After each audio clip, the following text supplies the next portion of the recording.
Entonces, ¿ahora Pepe quiere decir algo? Sí. Bueno, gracias. Ahora sí, como dice el dicho, dichoso entre las mujeres. Agradecemos estar aquí en este espacio, Fefi, y bueno, pues acompañarlas a todas ustedes en esta magnífica exposición. Yo les quiero compartir un poco acerca de cómo trabajar esa belleza existencial, con base a lo que nos decían los aztecas. En alguna ocasión nosotros hemos dicho que los aztecas siempre es una cultura que estuvo programada en positivo. Un ejemplo muy claro, ellos no decían que estaban enfermos, sino que tenían carencia de salud. De esa forma de pensar, pues tenían o evitaban de cierta forma las cargas negativas. Entonces, si nosotros pasamos esa forma de pensar a nuestra actualidad, tiene un cierto toque científico. Nuestra mente está científicamente comprobado que nos gobierna un 95% del subconsciente y solo un 5% de la mente consciente.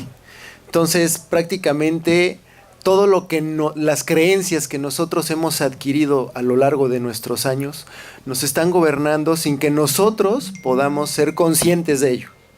Entonces, si desde un principio están con los niños de no hagas esto, no pongas el dedo aquí, no, pues traes una programación negativa todo el tiempo.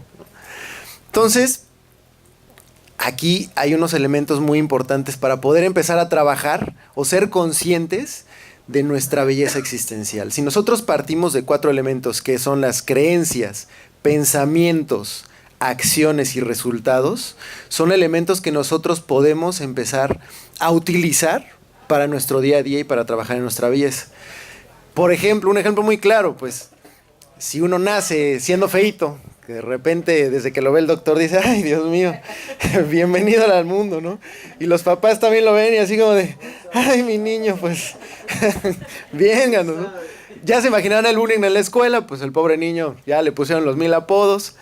Es un niño que desde su infancia trae una creencia pues, de que no es guapo. Entonces, si estando en la secundaria llega un niño y ve a la mujer a su amor platónico, pues ¿qué trae en la creencia? Él trae la creencia de que es un niño feo, ¿no? Entonces, ¿cómo van a ser sus pensamientos? Pues soy feo, ¿no? Las acciones, pues si llega a cruzar alguna palabra con ella, pues de entrada para él ya es una batalla perdida, ¿no? Y pues sus resultados nunca se pudo haber dado el lujo de siquiera intentar cortejar a esta niña, ¿no? Entonces, aquí la parte importante es cómo podemos cambiar eso, ¿no? Al final del día, muchos hoy en día decimos que pues ya somos así y que no vamos a cambiar. Y es un error. Realmente nuestro cerebro es programable. Y ahora sí que eso es algo de lo que los coach hoy en día están trabajando en eso. Materias importantes como la PNL, la programación neurolingüística, porque al final nuestra mente es como un vaso de agua.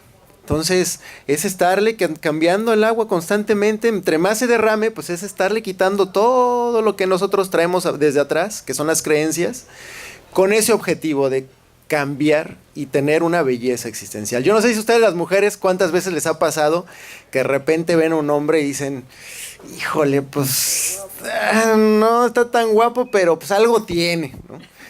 Pues realmente porque trae algo muy escondido, pero ¿cómo me llama este muchachón, no? Pues al final del día, ese es alguien que proyecta, aunque sea feo, pero alguien que proyecta una seguridad, que se siente bello existencialmente, pues obviamente eso lo proyecta con los demás. Y eso es algo que tenían los aztecas. Y ese algo que tenían los aztecas parten de un elemento muy importante, que es la fe. Para los aztecas, más que la fe considerado como hoy en día como una creencia, como una cuestión religiosa, para los aztecas la fe es la fuerza que nos hace vivir. Entonces, pues estas grandes mujeres que han pasado por adversidades muy fuertes, pues tienen fe. La fe mueve el mundo, ¿no?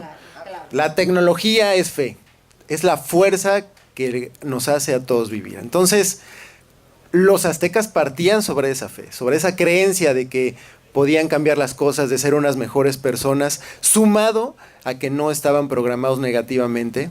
Realmente por eso es que nosotros consideramos que era una cultura que tenía una belleza existencial y que obviamente pues todos podemos trabajar en eso. Entonces, esa es la aportación que yo les quiero compartir. Tengamos mucha fe, sintámonos bellos en nosotros mismos, en los demás, para que podamos tener esos retos o romper esos retos de la plenitud que en nuestra actualidad pues son parte fundamental de nuestro día a día. Gracias. ¿Hay alguien que quiera hacer una pregunta? Yo quiero hacer una pregunta. Sí, no hace falta el micrófono. Sí, primero que todo, gracias por la presencia de ustedes acá, porque creo que la sabiduría ancestral y fundamentalmente dentro de lo que nos han aportado desde esa perspectiva de los aztecas, los mayas, los toltecas, creo que ha sido un portal muy grande que se está abriendo ahora y que es bien importante retomar. Y mirando, por ejemplo, lo que plantea allí en el libro La plenitud del ser, por la magia azteca, hacer referencia a esa magia y otro aspecto que alcanzaba a leer ahí en ese libro sobre la libertad, porque yo quiero mirar cómo los aztecas planteaban ese camino de liberación después de tanta opresión, hablar de humildad y no confundirla con humillación. ¿Cuál es la estrategia apropiada para fortalecerse desde el fuero interno y que no suene mucho a un ego también engrandecido?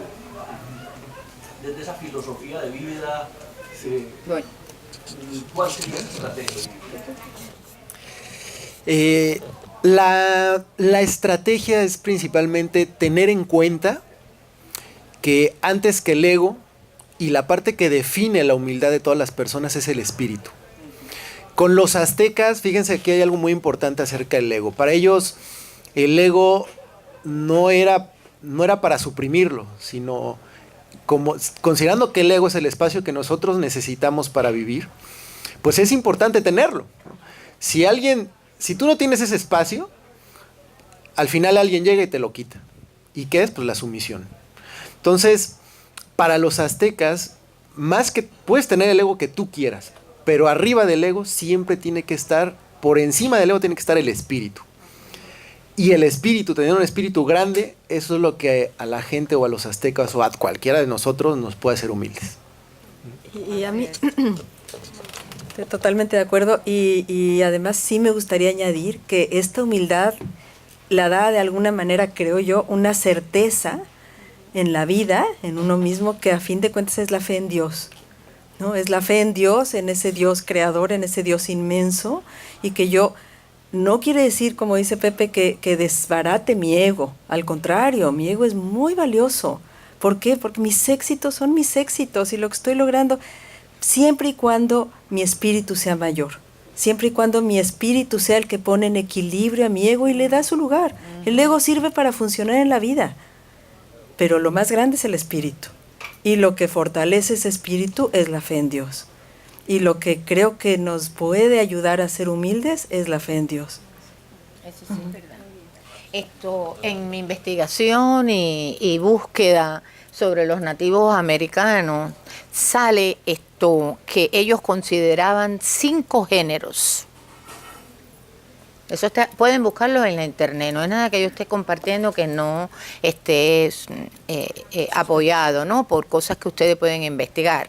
Ellos consideraban 5 géneros que no voy a entrar a explicar porque eso es el tema de lo que viene. Pero cuando yo una vez en la semana que comparto con ellos una conferencia telefónica, yo les estaba diciendo a ellos que ellos tienen que integrar en esa magia la sexualidad. ¿Qué sexualidad compartían los aztecas? Porque si los nativos americanos tenían 5 géneros, ¿verdad? Yo quiero saber si en esa magia entraba también cómo ellos consideraban, porque en esa escritura que yo les estoy compartiendo, había un gran cacique, que no recuerdo el nombre, pero eso no es extraño, porque saben que a mí los nombres se me olvidan.